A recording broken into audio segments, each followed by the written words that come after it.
Hello, welcome to our weekly share with the Torah that came from the Yeshiva of Kelm, Toras Kelm. This week's parsha is Vayishlach, of course, and for dedications, as usual, for Oria Chaim ben Chani Yehudis, the little boy waiting for a lung transplant, for Rafal Chaim ben Sora, a friend, for Ita Rivka Basam Esther, my dear wife, who is waiting, recovering from her knee replacement operation. For Yechesko Yehuda ben Yenta, cousin who is recovering from serious surgery in Eretz Yisrael, and of course for everybody that's not well. If you would like to have this year sponsored to commemorate somebody who's passed away, to celebrate a simcha, or as we had last week, from a rabbi who got in touch and wanted to dedicate the year for his son's success in yeshiva, which I thought was absolutely beautiful, then please contact me at yy@askrabbiyyy.com, yy@askrabbiyyy.com, and I'll be more than happy to dedicate the share for the person you select. This week's parsha, of course, Vayishlach, very dramatic. The confrontation between two brothers who've been separated for a very, very long time, who've gone in very different directions in their life, and the last time they met, it was very fractious, to put it mildly. Easuv tried to kill his brother Yakov for stealing, in inverted commas, his blessings. And now there is about to be a reunion of the brothers. What is that reunion going to bring? And of course, when Yakov dispatches an angel to see what's going on with Easuv, he comes back quickly. Well, angels do that, to report that Easuv is descending on him with an army of 400 men. It doesn't look good. What's Yaakov's reaction? So we're going to turn to Das Chochma und Musar, Rabbi Yerucham Levovitz, Mashgiach, who was Mashgiach in the Chofetz Chaim's yeshiva, Mashgiach of the Chofetz Chaim, and then went to become the Mashgiach of the yeshiva of Mir. He was born in 1873. He died in 1936. So that's not too long ago, actually. And most of his family survived and got out ahead of the Holocaust, relocating in America. So that's who we're going to be looking at in a second. In this week's share, we're going to be looking, as I said, Rabbi Yerucham, Mashgiach of Mir, and we're going to be looking at his teacher, Reb Simcha Zissel, the founder of Kelm, and we're going to be looking at his Talmud, Reb Shlomo Wolbe. There are, of course, many, many more Talmidim. I wanted to check, by the way, in my Rosh Yeshiva, Reb Leib Gurvitz, Tzadik Livrocha. I'm looking at his picture on the wall as I say that. I wanted to know, as he learned with Reb Yerucham, would he have considered himself to be a Talmud of Kelm or a Talmud of Mir? But in a sense, the evolution from Kelm to Yeshiva of Mir would be a gradual evolution with many, many common denominators connecting the two. I spoke to Rabbi Ram Gurvitz, the Rosh Yeshiva of Gateshead, whose shir I merited. I was honored to belong to for 2 years. And he said his father indeed learned with Rabbi Yerucham, but he would probably have seen himself as being a mirror with inclinations towards brisk. So we get all sorts of ingredients going in there this week. But let's turn to see what Rabbi Yerucham has to say about the confrontation between Yakov and Easuv. So this is actually the first essay in Das Chochma Musar, in Chelik Beis, in Chelik Aleph, sorry, of Das Chochma Musar, and he quotes the Ramban. We'll be visiting the Ramban quite a few times tonight. The Ramban says in his Perish on Al Torah, in Vayishlach Lamed Beis and Posek Daled, when he's trying to explain the detail and the extent to which Yakov went to try and appease his brother, splitting the camp in two, sending gifts to him, and so on and so forth. So let me take up and read to you what he says here. It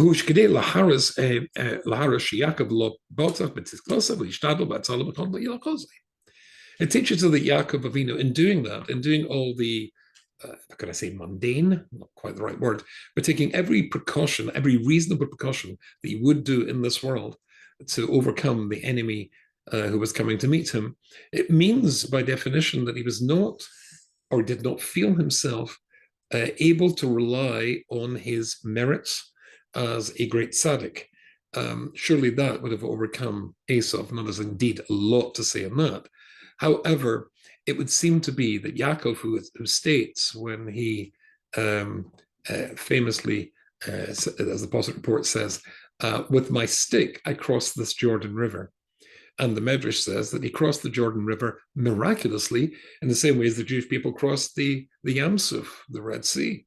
It was split miraculously for the Jewish people. It was split miraculously for Yakov. Now, here is somebody who's in such a spiritual level who is able to command miracles. He's just commanded an angel to go do something for him. That's a spiritual level, which is hard to comprehend.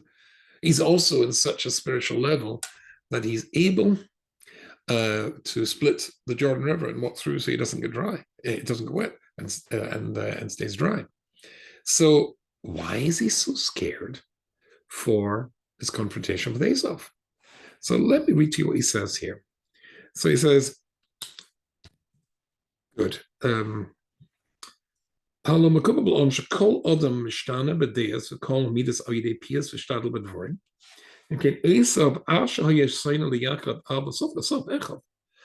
of course, we're all defined by our individuality and our individual characteristics. But still, at the end of the day, they are brothers. Why is Yakov so afraid of this confrontation? And why is he scared to depend on a miracle? Because if Yakov is sending gifts to him, then it would seem to be that if he hadn't done that, he would be depending on his own tzidkas. He would be depending on a miracle. He's doing everything which would be of this world that could perhaps create peace between him and his brother. If he didn't do that, he's simply depending on a miracle. Of course, you're not supposed to depend on a miracle, but he does miracles all the time, or he has miracles happening for him the whole time. Why is this one so scary for him? It seems to come out from the words of the Ramban, therefore says Rabbi Yerucham of Mir, because the truth is, to change the nature of a human being, to change Easav's mind, to change his nature, you would need a miracle. That indeed would require a miracle. Not only that, you would need a miracle which is so enormous, which is so epic in scale, that it would be of this, it would be something, as we'll see in a second, more than the splitting of the Red Sea. To change a human being's mind, to change his brother's mind, would be a miracle, would require a miracle of a scale beyond the splitting of the Red Sea. So Yakov, fine, he can command an angel. Yakov, fine, he can split the Jordan River. But could what he was, what he'd done, who he'd become, would that be sufficient to change a human being's mind? And let's read on, because this is interesting stuff. Shari nisim shel shino teva kriyas yamsuf, because the changing of nature, like kriyas yamsuf, kedama, or anything like that, that he could do. Shari over mamaklas yadon, as he said, he used his stick to cross the Jordan River. But he did not and could not and felt it'd be impossible for him to depend on a miracle to change simply through his words, his brother's mind. And here we come to what I've underlined here in my, this is my, I think, third edition of this Sefer, maybe second only. Here's an interesting piece of information, historical. His great Rebbe, Reb Simcha Zissel of Kelm, we'll come to one of his Sorim in a second, or Rashaz. That's Reb Simcha Zissel's commentary on the Torah. He once had somebody who was trying to seek his life, trying to kill him, trying to get him killed. La'asas lara, or to do some great damage to him. Va'am Adonim Marev Rebbe, and Reb Simcha Zissel said, Shemi Odom be'emes tzorach liyira. The truth is, when it comes to a human being, you should be scared. If a human being is coming after you, you should be scared. Why? Kimachu bal bechira. Because a human being is a bal bechira. A human being was created to have choice, to choose for him or herself. It's astonishing stuff. It's as though he or she was created to act independent of Hashem, independent of divine intervention. As though you are outside the control of God. Because that's what Bechira means. That's the idea of reward and punishment. After all, Bechira means that I can choose. If I immediately chose to do something bad and I was immediately punished for it, God intervened, then I would have no choice. Therefore, God has to hide the reality of his existence and his interaction with me away, which is why the world is called Olam, which comes from the root hiding, in order to give me freedom of choice. The world was created for human beings. The definition of as a human being is a creation with freedom of choice. For God to change that reality with regards to a human being, as in the case of Easuv, would be a miracle which challenges the structure, the basic structure and blueprint for the whole of humanity in a more dramatic way than the splitting of the Red Sea. And now it's very interesting. In the old days, this is how they used to get, we would put it in bold print, but if you can see that, if you're watching, instead of listening, you can see what they did was double space. So if something is important, then in the old Sorim, including Rabbi Yerucham's, they used to use double spacing. So let me read to you what's double spaced here. V'kol inyan teva hi oisa hatachana haruchnias shechutfa v'kol nivra b'shas yitzirasei. Teva, the nature of anything, is the parameters within which it was created at the moment of its creation. That's to say, water boils 100 degrees normally. And iron smelts at, I don't know what, melts at whatever the temperature is. And various things in nature have set parameters given to them. And it doesn't lend itself to having those parameters altered or changed. The inkain, koiches ha'odem shebebechinosam haruchnias heinam b'medrega yesa gevoya mikol hanivraim. The nature of a human being is loftier and higher. In fact, it's the pinnacle of creation, higher than anything else. Moving me'ilov sheheinam yesa koshim l'shanasam, and therefore, by definition, it's harder to change that nature. It takes more of a miracle. And Yakov Avinu was scared that he wouldn't have in his heavenly bank account enough collateral to change the mind of a human being. This human being, of course, happens to be his brother. No matter what he had done, no matter what greatness he had reached, maybe that simple reality that the bechira, the freedom of choice, the independence of thought and of action of a human being is going to defeat everything that he has done and everything he's achieved in his life till then. Interesting.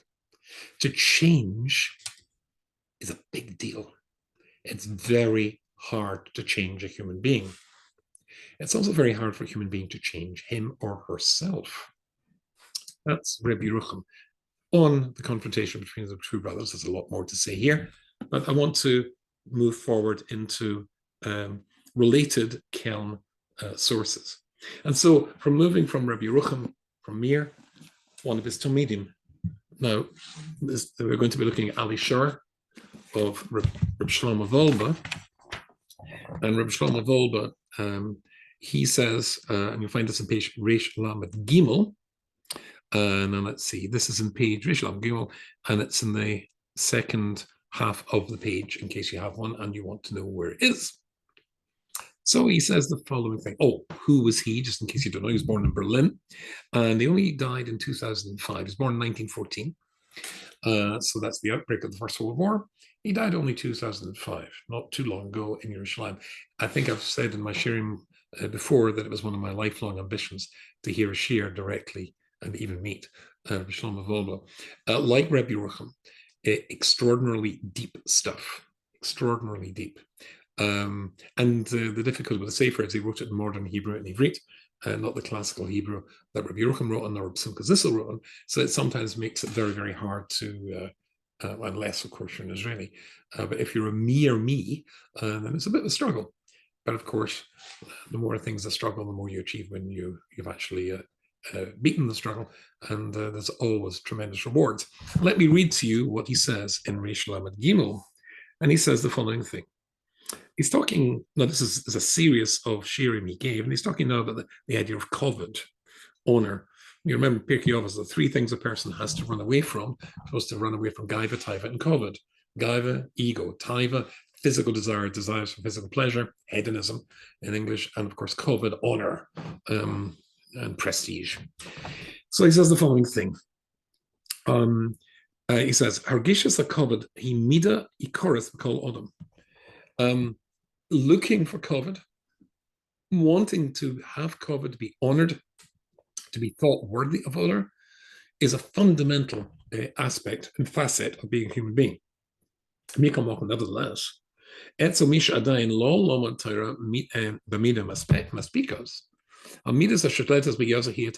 until a person has learned Torah and studied Torah, only then will a person be able to get rid of the most dynamic, the most powerful human emotion, and that's taiva, hedonism, looking for physical pleasure.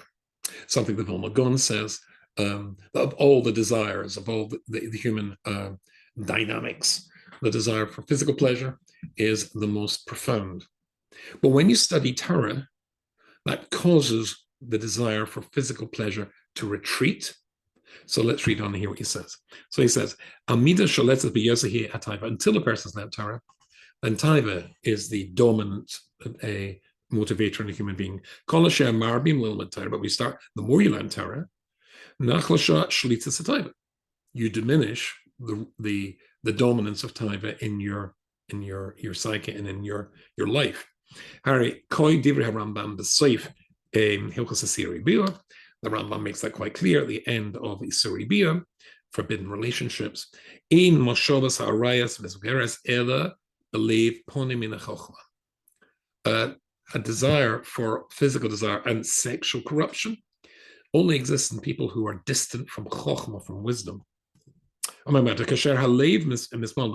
therefore, the corollary, as they say in America, the corollary of that, as they say in Britain, is that the more you have Torah in your life, the more you drive out taiva. And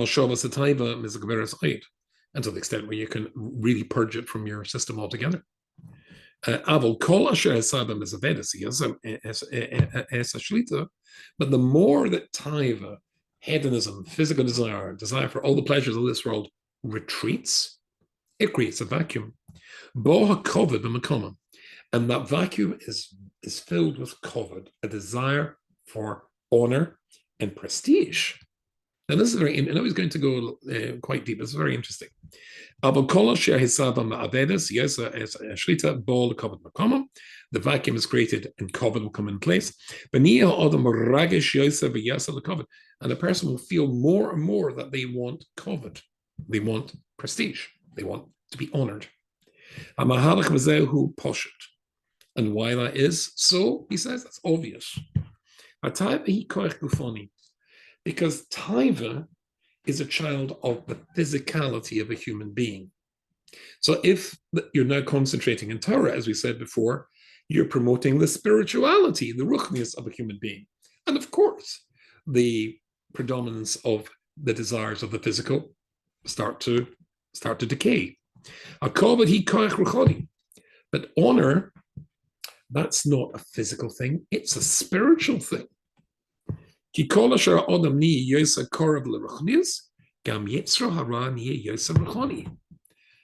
more a person grows spiritually, the more the Yetzer Hara metamorphosizes, or if you like, uses a new strategy to get you. It can no longer use desires for physicality, for physical pleasures. That's gone. The Torah has dealt with that. It now has to attack you in the battle, or where you are. It looks for the enemy now. The enemy is now in a different plane, in a spiritual plane. It has to attack you on a spiritual plane using spiritual tools. So let's read what that means. The kovet who koich ruchani, kol asher odam ni yosa korav ruchnius. The more and the higher the person is, moves towards ruchnius, gam yitzra hara ni yosa ruchani. The yitzhara morphs into a ruchnius-dik entity, attacks you on the ruchnius, on the spiritual front. Which is exactly what the rabbis mean when they say, famously the Gemara in Sukkah, and page Nun Beis, Amud Aleph, Kol hagadol mechaber yitzer gadol himenu. When the greater the person is, the greater the yitzhara. That means it now ups its game, changes its strategy, it changes its tactics to get you where you now are. There's no point in trying to get you to give into taiva. You've already diminished that through learning Torah. Now you're spiritually uplifted. That's where we're going to try and get you. If you're greater than somebody, like through limit Torah, that's where the Yitzhara is going to get you. Really, your Yitzhara at the beginning, and think of young men, it's all about taiva. When you're an older person, it's about kovet. He switched tactics. Interesting idea. Now that's a little bit scary, really, because when I was teaching the seminary today, one of my girls complained, well, we'll never get there. We'll never achieve what we need to achieve. We'll never, and of course it does say actually in Pirkei Avos, nobody passes away without even half of what they wanted to achieve achieved. Of course, maybe that's all you needed to achieve. It's what you wanted to achieve. Who says that's what Hashem needed you to achieve? As long, let's me jump in with just a word of reassurance here. You're only expected to do what you could do. And if Hashem brings you back early, then you're 120 years, you're allotted 120 years, then that's because he wanted you back early. And I've told you before when I went to see my Rov, the Gates of Drovs, because sadly, Rabbi Yakov once, and they came up in conversation that somebody in the community had passed away, and I hadn't heard about this, and I was quite shocked and surprised and saddened. And I said to him, oh, it's terrible. How old was he? And he looked at me. I'm looking at a picture of him now on the wall. And he said, how old was he? He was at precisely the age when Hashem Yisbarach wanted his neshama back again. And maybe that's because that's all he had to do. Fine. But it does seem that we're struggling a little bit here. Because if we take one step forward, we diminish our taiva. What happens if we're taking one step back and now our desire for kovet is going to be something which dominates? It's very interesting. I once heard from one of my Talmidites in seminary a long time ago in Manchester. Can't even remember the young lady's name. She won't be a young lady anymore. Who said, very brilliant, it was Shavuos, and of course one of the girls gets up to speak. And we were there, the rabbis were there. And she said, it says, Chazal say, the rabbis say that if you chase after kovet, it runs away from you. If you run away from kovet, it chases after you.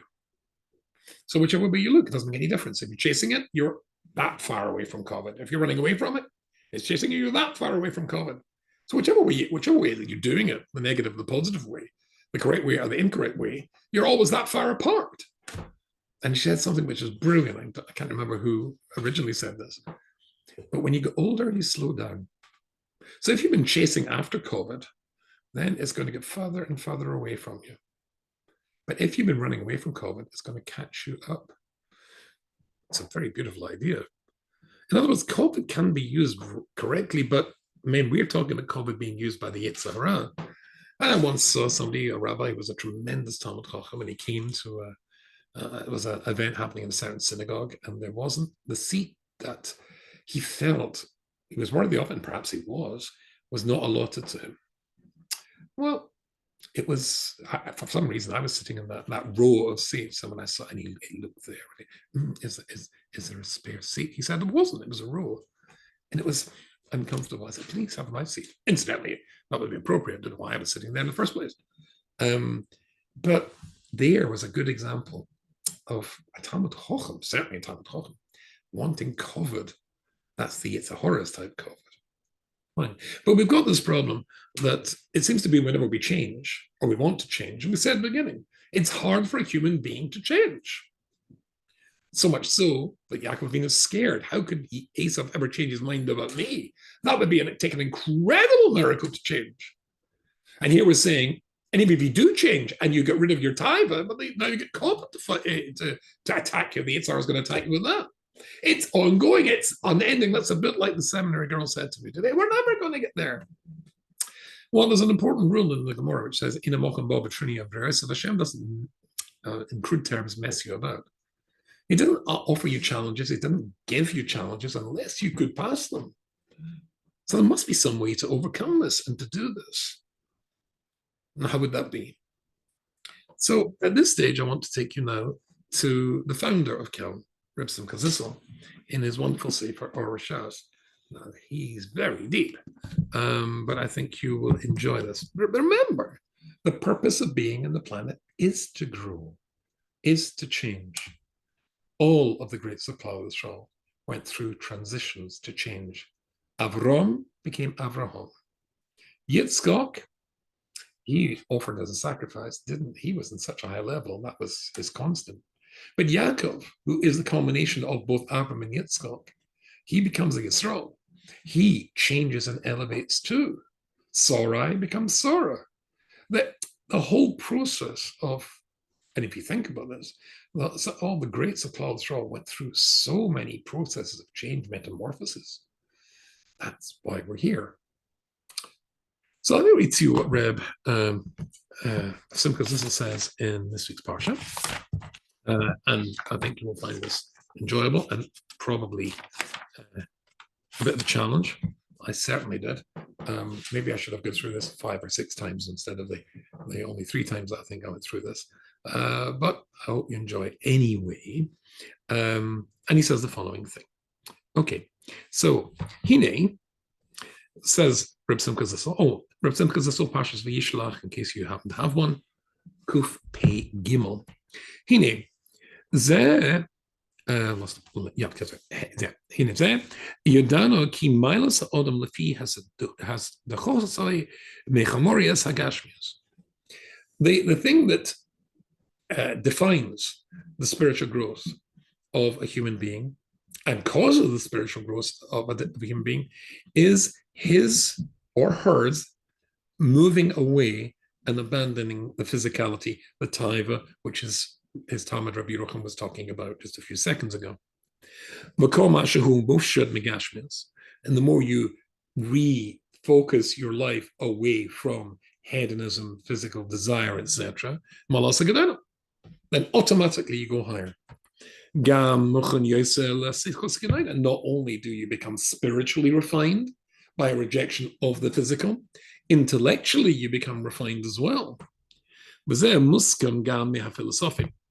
That, he says, is a point which is agreed upon in general by the philosophers, the great philosophers of the ages, the Aristotles, the Platos, etc. There's a problem there, and that is Yakov Avinu. Yakov Avinu, who was in such a spiritual level that he could split the Jordan River, as we're talking about. Yes, maybe this would be the source of Yakov Avinu's worry, that maybe he wasn't such a high spiritual level as we thought, or he wasn't at such a high spiritual level as he thought. Who dopak begashmias? Yoiser lahabdil mela philosophim. He seems to be more attached to the physical of this world than the great philosophers of the ancient world, non-Jewish philosophers. Ki halo Omer Yakov Avinu Lavashon, because didn't he say in last week's parsha, if only Hashem is going to give me bread to eat and clothes to wear, then he will be for me an Elohim. So Yaakov certainly seems to want, to some degree, the material things of life. Oh, sorry, that's not where he said that. However, if you look at some of the philosophers, the ancient philosophers, their entire lives was with nothing. They devoted themselves to philosophical research, searching for truth. Philosophy, of course, 2 Greek words, philos, meaning to love. Wisdom. They were seeking wisdom.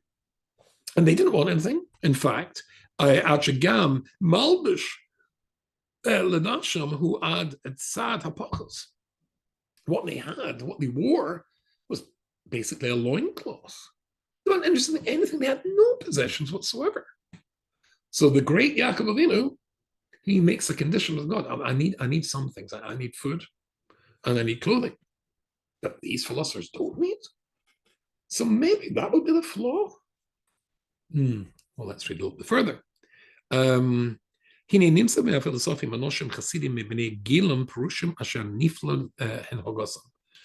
see some people in the ancient world, great philosophers, whose separation from the physical world that we talked about seems to be absolutely off the scales. And yeah, but there is a distinction between them and us. No, we just said to separate yourself from the world, then that, of course, gets rid of taiva. But what about this COVID stuff? Maybe the other one, gaiba. What happens to that? And says Rav Simcha Zissel, a friend of mine showed me what the words of the Ramban when in his introduction to a sefer called Toras Adam, one of his Sorim, the Vorim Mesulim Mipaz, which is absolutely precious stuff, fabulous words. On this very thing, Noidam as Socrates. There's a famous story told about Socrates. Now, of course, you'll know that Socrates lived 399 years before the Common Era, if I remember correctly. And of course, he lived in Athens. At the end of his life, he was accused of three main crimes. One, he didn't worship the state's gods, and he was an atheist, and corrupting the youth. We'll come back to the corruption of the youth shortly. So he says, the Vorm Paz Anoidim Socrates, Asher Nigzer Alov Misa. At the end of his life, he was condemned. He was put in trial. He defended himself. What's that famous expression? Somebody who defends himself is a fool for a client. Of course, Socrates was not a fool, but he still lost. He had three accusers. Anyway, so basically, so they said he should die. And incidentally, there are various accounts of this that they offered him a choice. First of all, to die by drinking hemlock, some sort of extremely toxic poison, or other crimes like banishment. No, he was quite happy with the hemlock. He was quite happy with the hemlock. And we'll see what he says, what the Ramban says here. So I'll read a little bit more. On the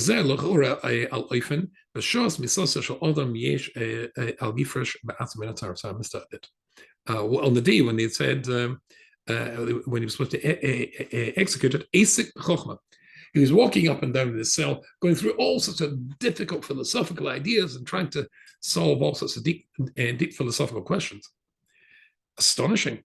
It's somewhat reminiscent, is it not, of what the rabbis say, when it comes to the death of a person,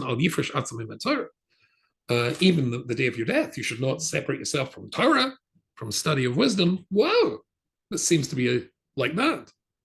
And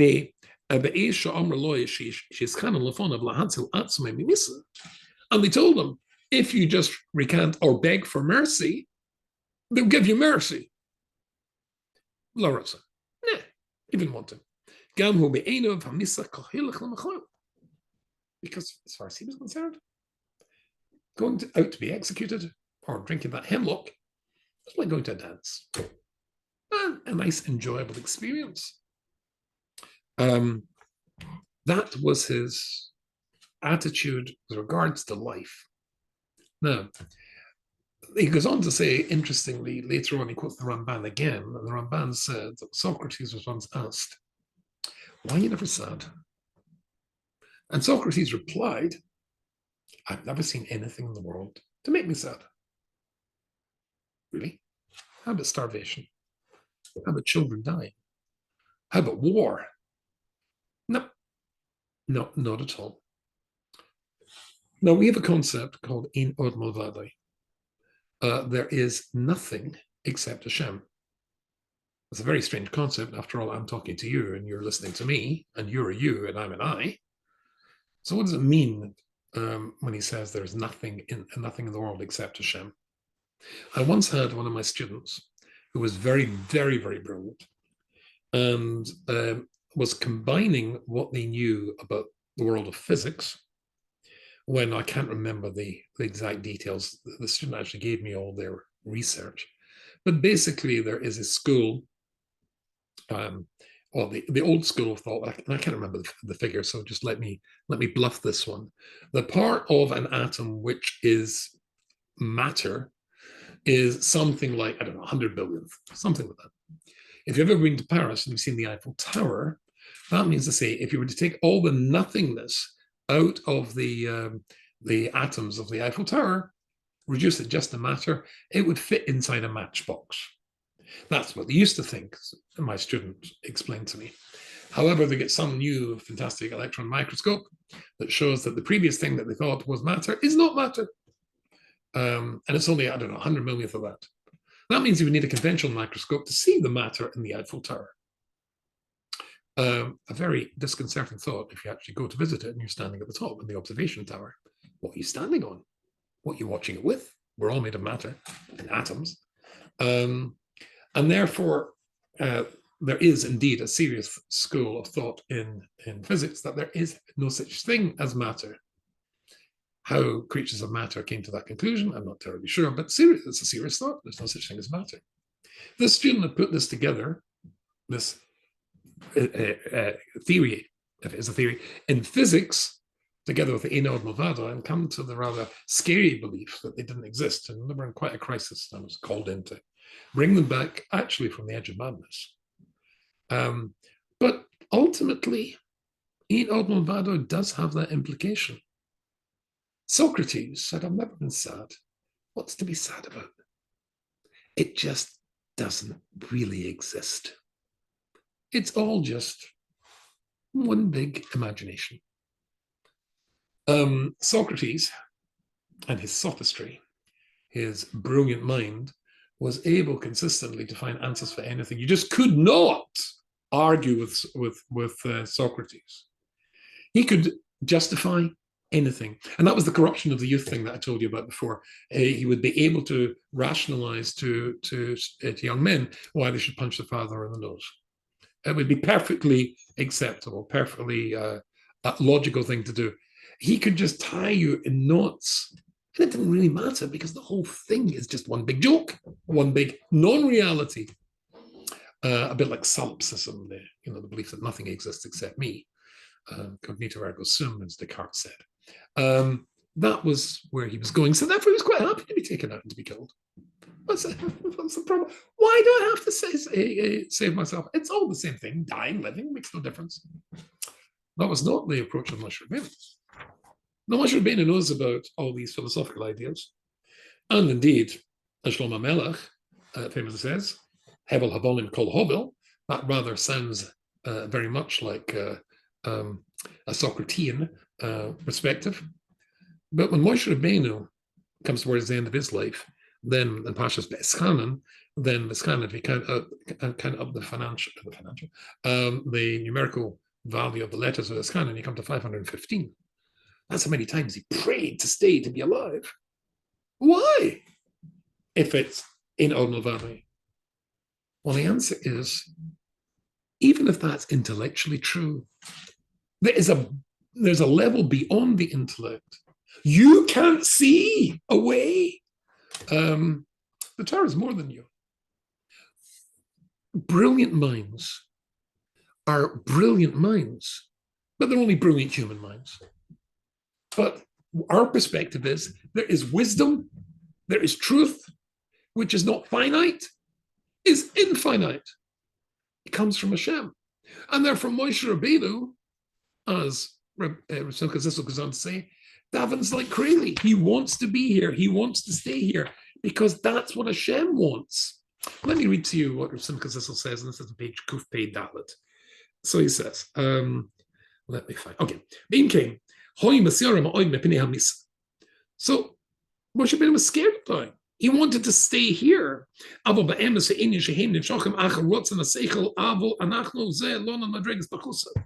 Yes, they might not, people like Socrates might say there's no real worry about staying here. There's no point in being here. Incidentally, Nietzsche was very inspired by Socrates' teachings, and we know how positive human being he was. Because what's the point